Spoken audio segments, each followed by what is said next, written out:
Welcome to query classes. Myself Nikhil Sharma. और time waste ना करते हुए मैं सीधा पॉइंट पे आता हूँ। पॉइंट ये है कि मैं अपने चैनल पे आपको किस सब्जेक्ट के रिगार्डिंग पढ़ाऊंगा। तो हम इस चैनल पर साइंस के टॉपिक्स के रिगार्डिंग पढ़ेंगे। बात ये आती है कि जैसे कि साइंस एक बहुत ही वाइड सब्जेक्ट है, आप सभी लोग जानते हो। तो स्टार्ट कहाँ से करूँ? तो शुरुआत करता हूँ अपने ही चैनल के सिंबल से। जो भी लोग मेरी वीडियो देख रहे होंगे उनको मेरा सिंबल जरूर दिख रहा होगा, ठीक है। तो मेरे सिंबल को अगर ध्यान से देखोगे तो उसमें क्या लिखा है, E is equals to MC² लिखा है, ठीक है। बहुत से लोग ये सोच रहे होंगे कि मैंने symbol E is equals to MC² ही क्यों रखा।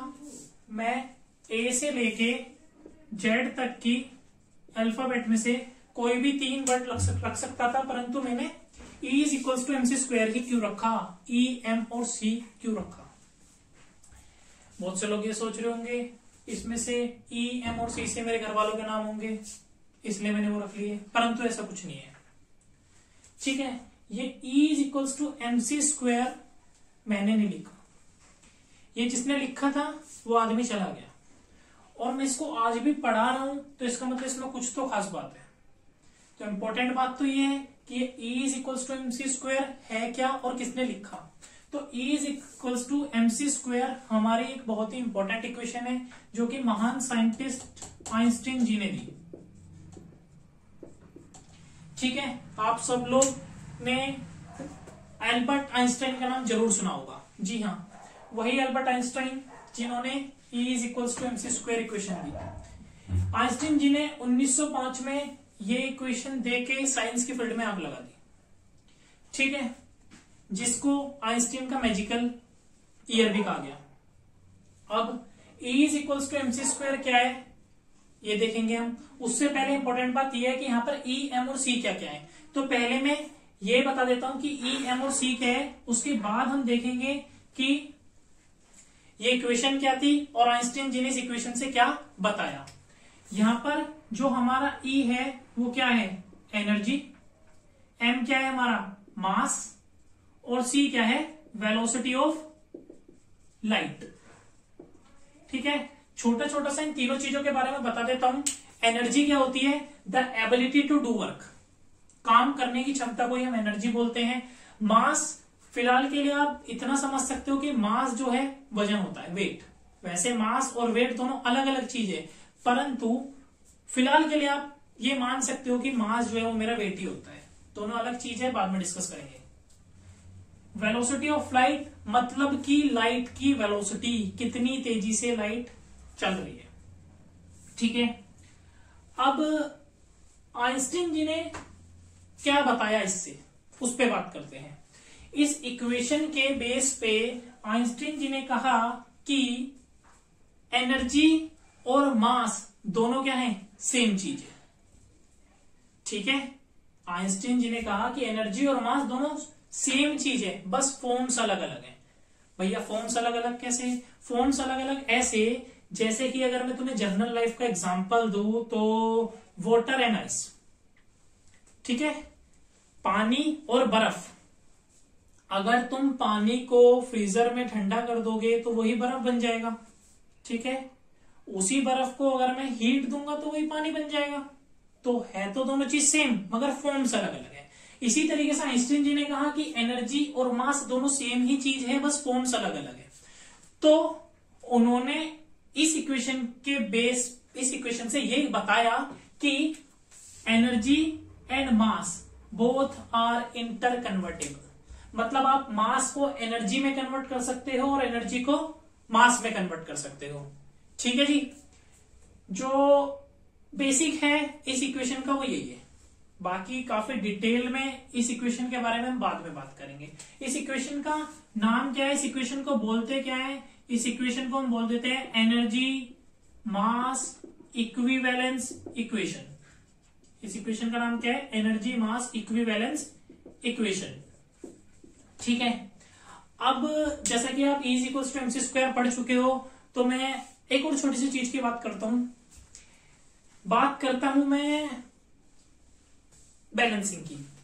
भैया बैलेंसिंग क्या, देखो जैसे कि आप सभी लोग केमिकल रिएक्शन जब करते हो तो आप क्या करते हो, जैसे कि हमने क्या लिया, दो रिएक्टेंट लिए कोई ए और बी। मैंने ए के दो मॉलिक्यूल लिए और बी के दो मॉलिक्यूल लिए, और मैंने इससे जब दो चीजें रिएक्ट करेंगी तो एक नई चीज बनेगी, एक प्रोडक्ट बनेगा। तो मेरे पास इन दोनों को मिलाने के बाद जो प्रोडक्ट बना, क्या बना, ए बी बना सपोज। तो हम लोग क्या करते हैं, जैसे कि मैंने A2 लिए और B2 लिए, तो हम बैलेंसिंग करते हैं, मतलब जितने मॉलिक्यूल ए के इधर लिए उतने ही इधर भी होने चाहिए, इसलिए यहाँ पे 2 की मल्टीप्लाई करते हैं। जी हाँ करते हैं, ये बात सभी जानते हैं। मेरा सवाल ये है कि हम ये 2 की मल्टीप्लाई क्यों करते हैं। ठीक है, ये 2 की मल्टीप्लाई इधर कर क्यों रहे हैं, हम कर क्यों रहे हैं बैलेंसिंग। बहुत से बच्चे हैं बैलेंसिंग करे जा रहे हैं, 11th में बैलेंसिंग करी, 12th में बैलेंसिंग करी, हायर एजुकेशन में बैलेंसिंग कर रहे हैं, परंतु ये बात नहीं पता कि हम बैलेंसिंग कर क्यों रहे हैं। ठीक है, तो बैलेंसिंग हम करते क्यों है, एक लॉ के अनुसार। एक लॉ बनाया गया है जिसकी वजह से हम बैलेंसिंग कर रहे हैं। वो लॉ क्या है भैया, 11th क्लास की शुरुआत में ही बच्चे को पढ़ाया जाता है, जैसे ही पहला चैप्टर शुरू होता है, law of conservation of mass.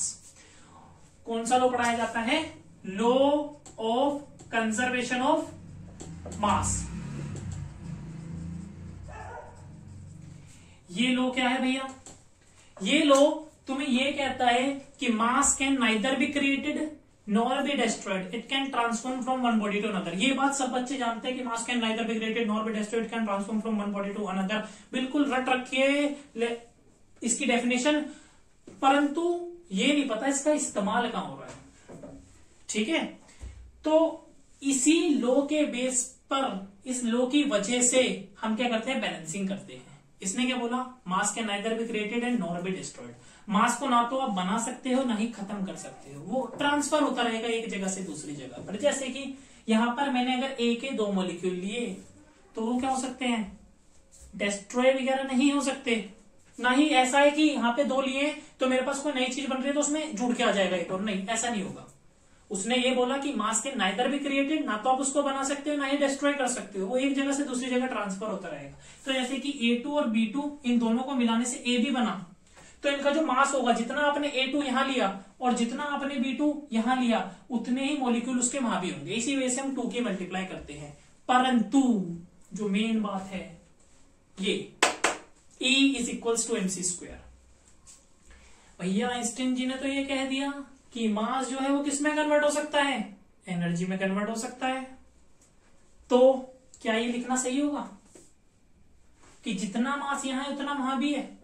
ऐसी बहुत सारी रिएक्शंस होती हैं जिसमें क्या होता है, हमारा मास एनर्जी में कन्वर्ट होता है। ठीक है, मैं ये नहीं बोल रहा कि तुमने 100% मास लिया तो उसका 90% एनर्जी में कन्वर्ट हो गया, नहीं ऐसा जरूरी नहीं है। मैं बोल रहा हूं कि ना के बराबर ही सही, परंतु कुछ परसेंट मास एनर्जी में भी कन्वर्ट हो जाता है। तो ये जरूरी नहीं है कि यहां पर अगर आपने 2 लिए हैं A2 तो यहां भी आप 2 ही मिलेंगे हमें प्रोडक्ट में। जो थोड़ा बहुत है ना के बराबर ही सही, मगर किस में कन्वर्ट हो सकता है, एनर्जी में भी कन्वर्ट हो सकता है। ठीक है, अब तुम कहोगे भैया फिर भी ये लॉ क्यों इस्तेमाल कर रहे हैं, law of conservation of mass और बैलेंसिंग करे जा रहे हैं। ये इसलिए कर रहे हैं क्योंकि आइंस्टाइन जी ने अपनी जो इक्वेशन दी इज इक्वल्स टू mc², वो कौन से ईयर में दी थी, सन 1905 में। इससे ऐसी इंटरेस्टिंग टॉपिक्स पढ़ेंगे हम अपने चैनल पे। और जब तक के लिए मेरा आप सभी को नमस्कार। और अगर आपको वीडियो अच्छी लगी हो तो चैनल को सब्सक्राइब करें और वीडियो को लाइक जरूर करें। Thank you.